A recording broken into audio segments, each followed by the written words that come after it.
আমি তোরে না জানাই তোর কাছে থেকে একটা কাটা চুরি করে খাইছি রে ভাই। আমি ভাবছিলাম যে তুই তো সরল সোজা মানুষ। ওই ছাগল আমি চুরি কইরা বাজারে বিক্রি করছি ভাই।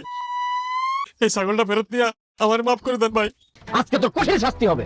এই জুতার মালা তোর গলায় পরা, সারা এলাকা ঘুরামো আর এলাকা থেকে বের করে দিব। আজকে আপনার বিচারে বসে চেয়ারম্যান সাহেব। আজকে একদম তারপরে তো 32টা দাঁত ফেলাই দেবো। আর তুই আমার কি বিচার করবি? আমি কি করছি? আপনি একটা ঘুষখোর, এই গ্রামের মা বোনের দিকে বদনজর দেন। আপনি একটা দুর্নীতিবাজ, আপনি একটা দখলবাজ, আপনি একটা চাঁদাবাজ, আপনি একটা ভোট চোর। চুপ! একদম তুই ডাক্তার আমারে কইছে আমি বেশি দিন বাঁচব না। আমি তো মরে যাব, তোরে হয়ে মরু। সবার সামনে স্বীকার কর তুই একটা ঘুষখোর। আমি ঘুষ খাই।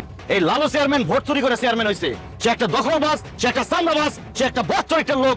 এই লোক প্রত্যেকটা দিন আমার বড় বিরক্ত করে। আমি বিচার চাইতে আওয়াতে আমার উল্টা চোর বানাইছে।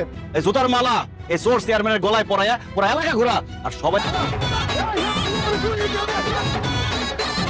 কারণ আমার সহজ সরল পায়া বোকা পায়া আমার সাথে যারা অন্যায় করছে, আমার জিনিসপত্র যারা নিয়ে গেছে, তাদের সবাই আমি উচিত শিক্ষা দিচ্ছি। এখন মরে গেলেও আমার আর কোনো দুঃখ নাই ডাক্তার। আপনার শরীরে আসলে কোনো রোগই নাই, আপনি সম্পূর্ণ সুস্থ।